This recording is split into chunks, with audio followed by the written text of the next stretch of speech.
That's my fact check. Social media की दुनिया में अफवाहें फैलाना कोई नई बात नहीं है, लेकिन जब ये अफवाह देश की सीमाओं और सुरक्षा से जुड़ी हो तो बात गंभीर हो जाती है। हाल में एक ऐसा ही दावा वायरल हो गया था कि केंद्र सरकार बिहार और पश्चिम बंगाल के कुछ जिलों को मिलाकर सिलीगुड़ी कॉरिडोर के पास एक नया केंद्र शासित प्रदेश बनाने की योजना बना रही है। इस दावे के मुताबिक बिहार के पूर्णिया, अररिया, किशनगंज और कटिहार जिले और पश्चिम बंगाल के मालदा और उत्तर दिनाजपुर जिले इस नए क्षेत्र में शामिल किए जाएंगे। इसका मकसद बताया गया था कि इससे चिकन नेक कहे जाने वाले सिलीगुड़ी कॉरिडोर की सुरक्षा मजबूत होगी और सीमावर्ती इलाकों को बेहतर ढंग से संरक्षित किया जा सकेगा। हजारों लोग इस खबर को शेयर कर रहे थे। कुछ तो इसे ऐतिहासिक कदम बता रहे थे, तो कुछ राजनीतिक साजिश का हिस्सा। लेकिन सच्चाई यह है कि यह पूरी तरह फर्जी खबर साबित हुई है। लेट्समाइक.com के फैक्ट चेक प्रोग्राम के तहत हमने इस दावे की गहन जांच की और पाया कि इसमें कोई सच्चाई नहीं है। यह अफवाह मार्च 2026 की शुरुआत में तेजी से फैली, जब गृहमंत्री अमित शाह ने सीमांचल क्षेत्र का दौरा किया। उनके 3 दिन के दौरे के दौरान कई स्थानीय मुद्दों पर चर्चा हुई, लेकिन नए केंद्र शासित प्रदेश की कोई बात नहीं हुई।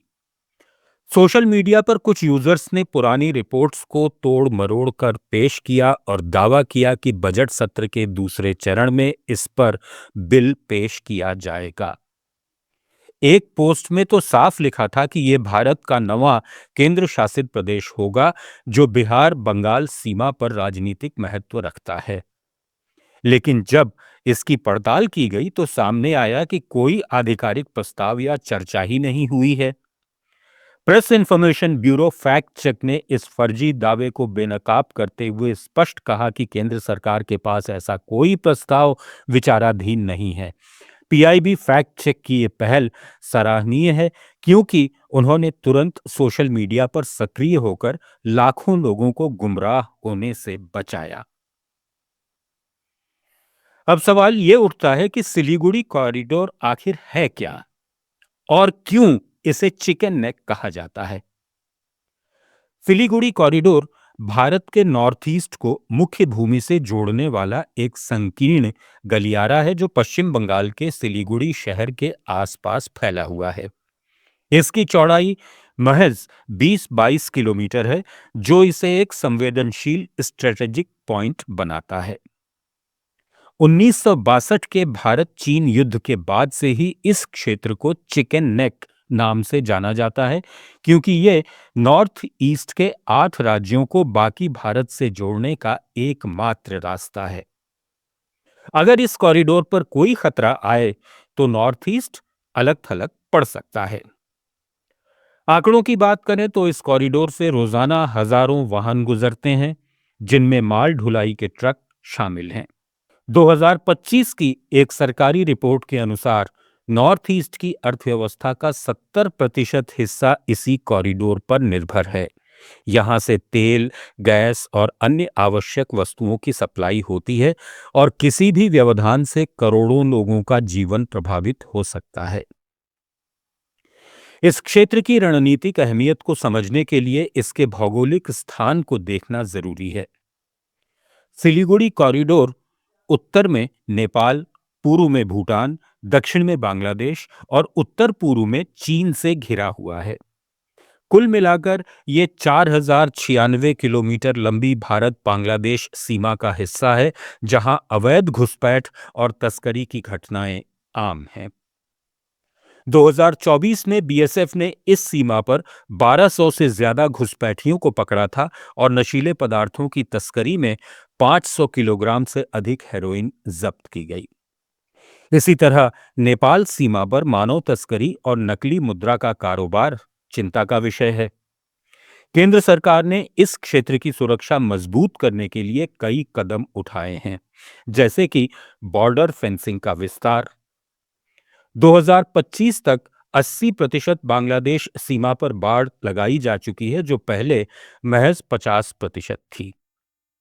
इसके साथ ही सीमा सड़क संगठन ने कॉरिडोर के आसपास 500 किलोमीटर से अधिक सड़कें बनाई हैं, जिससे सेना की तैनाती आसान हो गई है।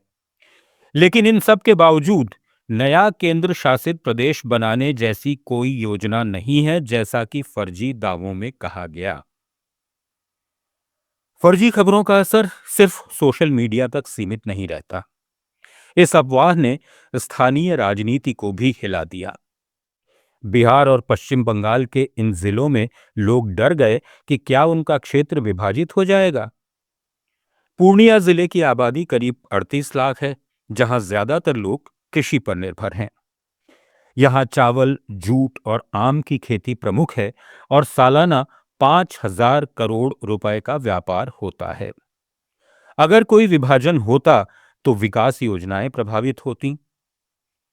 इसी तरह मालदा जिले में 42 लाख लोग रहते हैं, जो गंगा के मैदानी इलाकों में बसा है और बाढ़ प्रभावित क्षेत्र है। 2024 की बाढ़ में यहां 50,000 परिवार बेघर हो गए थे। इन जिलों के लोग केंद्र की योजनाओं जैसे पीएम आवास, उज्ज्वला और आयुष्मान भारत से लाभान्वित हो रहे हैं। फर्जी दावा फैलने से स्थानीय विधायक और सांसदों को सफाई देनी पड़ी और विपक्ष ने इसे सांप्रदायिक रंग देने की कोशिश की, लेकिन सच्चाई सामने आने पर राहत की सांस ली गई। लेट्स माइक फैक्ट चेक का मानना है कि ऐसी अफवाहें समाज में अविश्वास पैदा करती हैं, इसलिए सत्यापन जरूरी है। इस घटना से जुड़ी एक दिलचस्प बात यह है कि अमित शाह का सीमांचल दौरा वास्तव में विकास पर केंद्रित था। उन्होंने पथरामपुर में एक जनसभा को संबोधित किया, जहां उन्होंने सीमा सुरक्षा और बुनियादी ढांचे पर जोर दिया। दौरा 4 मार्च से शुरू हुआ, जिसमें उन्होंने स्थानीय नेताओं से अवैध प्रवास और बाढ़ नियंत्रण पर चर्चा की। गृह मंत्रालय की 2025 की रिपोर्ट बताती है कि सीमांचल में 20% आबादी प्रवासी है, जो रोजगार के लिए आती है। लेकिन नए केंद्र शासित प्रदेश की कोई बात नहीं हुई, बल्कि सरकार ने एक्ट ईस्ट पॉलिसी के तहत नॉर्थ ईस्ट कनेक्टिविटी बढ़ाने पर फोकस किया है। उदाहरण के लिए सिलीगुड़ी से गुवाहाटी तक हाई स्पीड रेल प्रोजेक्ट पर 10,000 करोड़ रुपए खर्च हो रहे हैं, जो 2028 तक पूरा होगा। इससे यात्रा समय 12 घंटे से घटकर सिर्फ 4 घंटे रह जाएगा। ऐसे वास्तविक कदम अफवाहों से कहीं ज्यादा प्रभावी हैं। फर्जी खबरों के पीछे का मनोविज्ञान भी समझना चाहिए। सोशल मीडिया पर एंगेजमेंट के लिए लोग सनसनीखेज खबरें शेयर करते हैं। इस मामले में एक पोस्ट को 95,000 से ज्यादा व्यूज मिले, लेकिन पीआईबी फैक्ट चेक ने इसे तुरंत खारिज कर दिया। पीआईबी की ये दूसरी क्रेडिट जहां बिल्कुल सटीक है, क्योंकि उनकी टीम ने मूल स्रोतों की जांच की और पाया कि कोई सरकारी दस्तावेज या प्रेस रिलीज इसकी पुष्टि नहीं करता। वैश्विक स्तर पर देखें तो फेक न्यूज एक बड़ी समस्या है।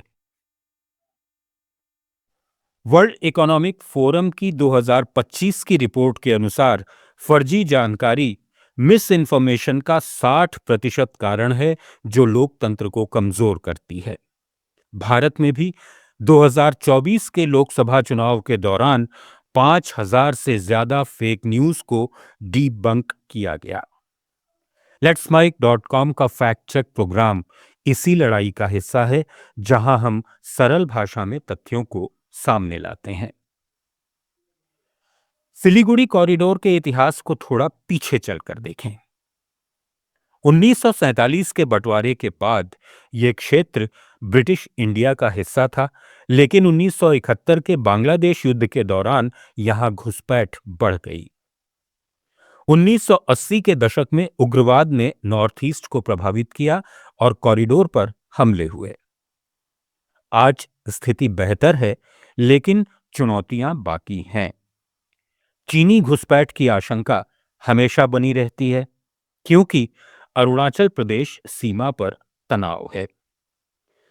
2025 में इंडियन आर्मी ने डॉकयार्ड क्षेत्र में 10,000 सैनिक तैनात किए, जो कॉरिडोर की सुरक्षा के लिए महत्वपूर्ण है। आर्थिक रूप से यह क्षेत्र चाय बागानों के लिए मशहूर है।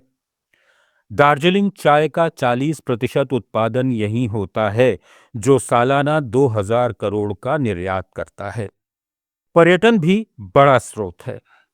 2024 में 50 लाख पर्यटक आए, जिनमें विदेशी 5 लाख थे। जाहिर है, ऐसे में स्थिरता जरूरी है, न कि विभाजन की अफवाहें। इन जिलों के स्थानीय लोगों की जिंदगी को करीब से देखें। किशनगंज में 20 लाख मुस्लिम बहुल आबादी है, जहां शिक्षा दर 60% से कम है। सरकार ने यहां 500 स्कूल खोले हैं और पीएम जनधन योजना से 80% परिवार जुड़े हैं। अररिया में जूट मिलें हैं, जो 1 लाख लोगों को रोजगार देती हैं। लेकिन बाढ़ और बेरोजगारी चुनौतियां हैं। 2025 के एनएसएसओ सर्वे के अनुसार इन जिलों में बेरोजगारी दर 15% है, जो राष्ट्रीय औसत 8 से दोगुनी है। केंद्र की योजनाएं जैसे मनरेगा ने यहां 2 करोड़ मनरेगा कार्ड जारी किए, जिससे ग्रामीण अर्थव्यवस्था मजबूत हुई। फर्जी दावा फैलने से इन योजनाओं पर असर पड़ सकता था, लेकिन सत्यापन ने इसे रोका। लेट्स माइक फैक्ट चेक हमेशा कहता है कि विकास अफवाहों से नहीं, तथ्यों से होता है। आप क्या सोचते हैं? कमेंट बॉक्स में जरूर बताइए। चैनल लाइक और सब्सक्राइब कीजिए। जुड़े रहिए लेट्स माइक के साथ। जय हिंद। आप सुन रहे थे let's make more than radio. Follow कीजिए हमें हमारे सोशल मीडिया प्लेटफॉर्म्स पर। It's time for news.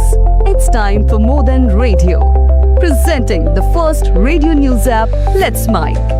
Let's Mic, a news-based app on your phone where you get to watch and listen news, talk shows, interviews, radio show podcasts. On Let's Mic, you get all relevant information of TV, print, radio, podcast, and digital. Let's Mic talks about every segment of life.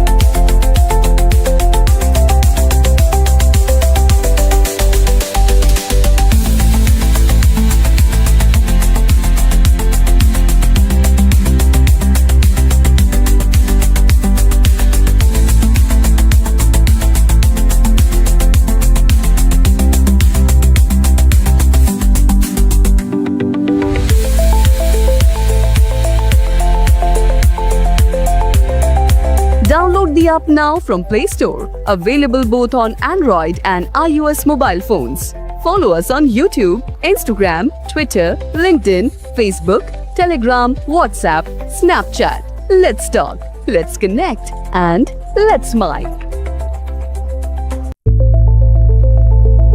It's time for news. It's time for More Than Radio. Presenting the first radio news app, Let's Mic. Let's Mic, a news-based app on your phone where you get to watch and listen news, talk shows, interviews, radio show podcasts. On Let's Mic, you get all relevant information of TV, print, radio, podcast, and digital. Let's Mic talks about every segment of life.